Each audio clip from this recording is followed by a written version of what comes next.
Assalamualaikum warahmatullahi wabarakatuh. Halo semuanya, perkenalkan kami dari kelompok 3 akan menyampaikan novel sejarah Tenggelamnya Kapal Van der Wijk karya Hamka. Sebelumnya perkenalkan diri dulu, nama aku Prisya Virginia, nomor absen 14. Saya Abia Fatan Sanir dari absen 14. Apa saja yang kelompok kami akan bahas? Pertama ada sinopsis, kedua struktur cerita, ketiga ciri kebahasaan, dan yang keempat nilai-nilai kehidupan dalam novel Tenggelamnya Kapal Van der Wijk. Sebelum lanjut, saya akan membahas tentang buku novelnya. Buku ini ditulis oleh Hamka atau Abdul Malik Karim Amrullah. Novel ini pertama kali ditulis oleh Hamka sebagai cerita bersambungnya dalam sebuah majalah yang dipimpinnya, yaitu Pedoman Masyarakat pada tahun 1938. Dalam novel ini, Hamka mengkritik beberapa tradisi yang dilakukan oleh masyarakat pada saat itu, terutama mengenai kawin paksa. Novel ini pun difilmkan pada tahun 2013 dengan genre film drama romantis Indonesia yang disutradarai oleh Sunil Soraya dan diproduseri oleh Ram Soraya serta diproduksi oleh Soraya Entertainment Film. Film ini dibintangi oleh Herjunot Ali, Pevita Pierce, Reza Rahadian, dan Randy Danista.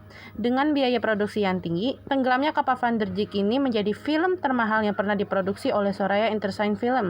Proses produksinya sendiri menghabiskan waktu selama 5 tahun dan penulisan skenarionya dilakukan selama 2 tahun. Film ini pun dirilis pada tanggal 19 Desember 2013. Lalu selanjutnya ada sinopsis yang akan dijelaskan oleh partner saya, Revi Ayu. Zainuddin, seorang pemuda berdarah campuran Minang dan Bugis, pergi dari tanah kelahirannya Makassar ke Padang Panjang, kampung halaman sang ayah. Dengan hati penuh harapan akan mendapat sambutan bahagia dari keluarga sang ayah. Sayang, apa yang ia harapkan tidak terjadi. Keluarga besar sang ayah menganggapnya orang asing. Namun, ketidaknyamanan hidup di kampung halaman sang ayah sedikit terobati karena perkenalannya dengan Hayati, gadis keturunan bangsawan yang rupawan. Mereka saling jatuh cinta dalam keikhlasan dan kesucian jiwa. Di tengah perjalanan asmara mereka, Zainuddin harus menerima penolakan pahit dari keluarga Hayati. Karena jurang perbedaan adat, kedudukan, dan ekonomi yang membentang di antara mereka. Hayati pun menikah dengan Aziz, seorang pemuda asli Minang, keturunan terhormat, beradat, lembaga, dan kaya. Tetapi sifatnya tidak mencerminkan sosok bangsawan yang terhormat dan berbudi luhur. Lalu selanjutnya kita akan membahas struktur cerita yang akan dibawa oleh saya sendiri. Yang pertama orientasi, tahap pemunculan konflik, masalah-masalah, dan peristiwa-peristiwa yang menyulut terjadinya konflik mulai dimunculkan. Jadi tahap ini merupakan tahap awal munculnya konflik, dan konflik itu sendiri akan berkembang atau dikembangkan menjadi konflik. Konflik-konflik pada tahap berikutnya, kejadian dan konflik yang dialami oleh tokoh Hayati dan Zainuddin dalam romansa Tenggelamnya Kapal Van der Wijk ini, karya Hamka yang bisa dilihat dari penggalan cerita berikut ini. Di tepi pantai, di antara Kampung Baru dan Kampung Mariso berdiri sebuah rumah bentuk mengkasar, yang salah satu jendelanya menghadap ke laut. Di sanalah seorang anak muda yang berusia kira-kira 19 tahun duduk termenung seorang diri, menghadapkan mukanya ke arah laut. Meskipun matanya terpentang lebar, meskipun begitu asik dia memperhatikan keindahan alam di lautan mengkasar, rupanya pikirannya telah melayang jauh sekali. Kebalik yang tak tampak di mata, dari lautan di dunia, pindah ke lautan hayal. Kutipan tersebut berada di buku novel karya Hamka ini pada halaman 10. Selanjutnya ada pengungkapan peristiwa. Konflik yang telah dimunculkan pada tahap sebelumnya semakin berkembang dan dikembangkan kadar intensitasnya. Tahap peningkatan konflik dalam roman Tenggelamnya Kapal Van der Wijk ini terjadi karena Zainuddin dan Aziz sama-sama mengirimkan surat kepada orang tua Hayati. Dari lamaran kedua pemuda tersebut, ternyata lamaran Azizlah yang diterima oleh orang tua Hayati karena mengetahui latar belakang sang pemuda kaya raya itu, sementara lamaran Zainuddin ditolak karena orang tua Hayati tidak ingin anaknya bersuamikan oleh orang miskin. Berikut buktinya, kutipan ini berada di halaman 57. Lalu selanjutnya menuju konflik. Klimaks sebuah cerita akan dialami oleh tokoh utama yang berperan sebagai pelaku dan penderita terjadinya konflik utama dalam romansa Tenggelamnya Kapal Van der Wijk ini. Tahap klimaks terjadi karena ketika Aziz meminta supaya Zainuddin menikahi Hayati. Sekalipun dalam hati Zainuddin masih mencintai Hayati, Zainuddin menolak permintaan Aziz. Bahkan Zainuddin pun memulangkan Hayati ke kampung halamannya dengan menggunakan kapal Van der Jik. Kalau dia tertolak lantaran dia tidak beruang, maka ada tersedia uang 3.000 yang dapat dipergunakan untuk menghadapi gelombang kehidupan sebagai seorang makhluk yang tawakal. Kutipan ini berada di halaman 118. Selanjutnya puncak konflik, tahap penyelesaian dalam roman Tenggelamnya Kapal Van der Jik karya Hamka ini, ketika Zainuddin mendapat kabar bahwa kapal yang ditumpangi Hayati tenggelam, sedangkan Hayati sedang dirawat di rumah sakit Tuban. Dengan diterima muluk sahabatnya Zainuddin, menongak wanita yang sangat dicintainya itu, rupanya pertemuan mereka itu adalah pertemuan yang terakhir kali karena Hayati mengembuskan nafas terakhirnya yang berada di pelukan Zainuddin. Kejadian itu membuat Zainuddin merasakan penyesalan yang berkepanjangan hingga Zainuddin pun jatuh sakit dan meninggal dunia. Zainuddin pun dimakamkan tepat di sebelah makam Hayati. Berikut ini kutipannya yang berada di halaman 198. Resolusi dalam novel ini adalah momen ketika Zainuddin tokoh utama menerima kenyataan bahwa Hayati wanita yang dicintainya memilih untuk menikahi Aziz, pria yang lebih kaya dan berstatus sosial lebih tinggi. Zainuddin pun, yang sebelumnya terpuruk dalam kesedihan dan penyesalan, akhirnya memutuskan untuk menerima takdir dan melepaskan cintanya kepada Hayati. Berikut dua bukti, dan dua bukti ini berada di halaman 218 dan juga 220. Lalu yang terakhir, koda. Dalam novel Tenggelamnya Kapal Van der Jik karya Hamka ini mengandung nilai moral yang tinggi. Ini terlihat dari para tokoh yang ada seperti Zainuddin. Hal tersebut bisa kita lihat dari panggilan cerita berikut ini.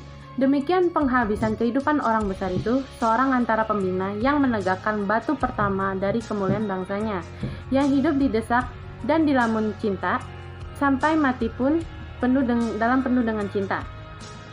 Selanjutnya ciri kebahasaan yang akan dibahas oleh partner saya. Saya akan membacakan ciri kebahasaan dari novel Van der Jik. Ciri kebahasaan yang pertama yaitu menggunakan kalimat lampau. Yang pertama itu, kebetulan di dalam penjara dia telah bergaul dengan seorang asal Madura yang telah tinggal lebih dari 40 tahun di dalam penjara. Yang kedua yaitu, dia telah menyaksikan sendiri kejatuhan Bone. Dan yang terakhir, beberapa bulan setelah ibu meninggal dunia, sudah mama suruh dia kawin saja dengan perempuan lain. Yang ciri kebahasaan yang kedua yaitu menggunakan kata yang menyatakan urutan waktu. Yang pertama itu, setelah itu hilang tak terlihatan lagi, hilang di dalam senyumannya yang manis. Yang kedua yaitu, kemudian Pandeka Sultan ditangkap dan Datuk Mandari lebih mati tidak beberapa jam setelah ditikam. Yang terakhir itu, sejak kecilnya telah dirundung oleh kemalangan. Ciri kebahasaan yang ketiga yaitu kata kerja material. Yang pertama itu, gemetar tanganku ketika mula-mula menulis surat ini. Yang kedua itu, sehabis sembahyang dan makan malam, segera dia naik ke atas anjungan ketidurannya, membaca di dekat sebuah lampu dinding. Yang terakhir yaitu, di tangannya memegang sebuah tas yang di dalamnya cukup tersimpan cermin. Yang ciri kebahasaan yang keempat yaitu kalimat tak langsung. Yang pertama itu, Zainuddin mengatakan bahwa surat itu sudah agak berisi dari yang dahulu. Yang kedua itu, Zainuddin menerangkan dalam surat itu bahwa ia telah kaya. Yang terakhir, benar apa yang dikatakannya bahwa hidupnya hanya dengan hati yang separuh saja.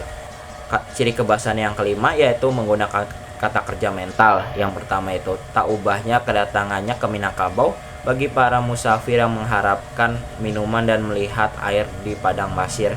Yang kedua itu, bukan Hayati telah melupakan Zainuddin, belum pula dia. Yang terakhir itu, menyesal dia bahwa dari dulu sudah disangkanya juga bahwa permintaannya tidak akan terkabul. Ciri kebahasaan yang keenam itu dialog.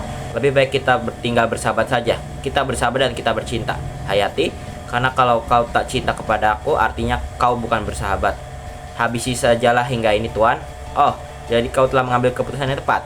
Lama Zainuddin termenung mendengar kalimat itu. Beberapa lama saja dia tidak dapat berkata-kata. Setelah itu dengan suara lemah ia berkata, "Baiklah Hayati, besar salahku memaksa hati yang tak mau. Baiklah, mari kita tinggal bersahabat. Saya tak akan mengirimu lagi.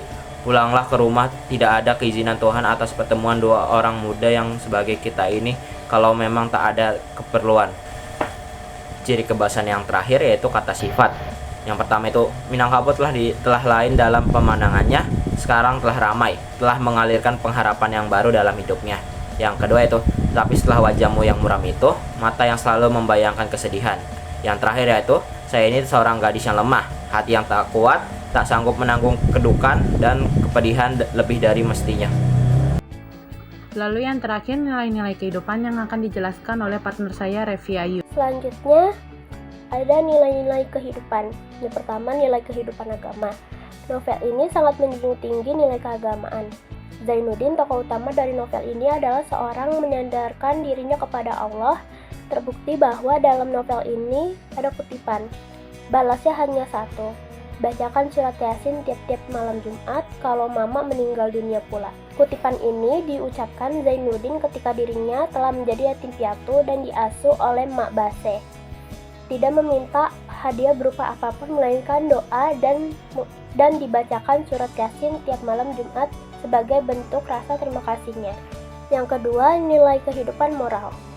Kedatangan mereka diterima oleh Zainuddin dan Muluk dengan hati bersih dan suci.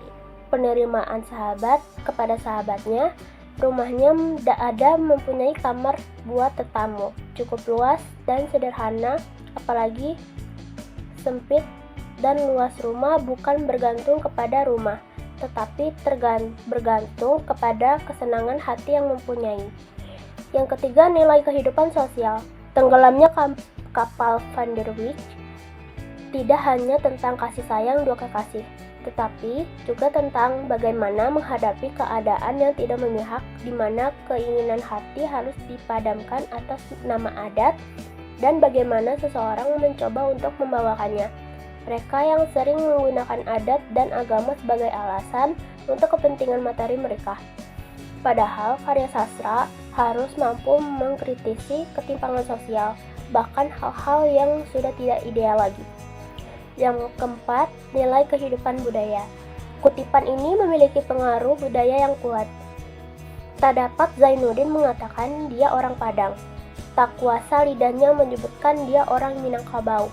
Dan dia tidak berhak diberi gelar pusaka sebab dia tidak bersuku. Meskipun dia kaya raya, misalnya boleh juga dia diberi gelar pinjaman dari bakolnya, tetapi gelar itu tak boleh diturunkan pula kepada anaknya.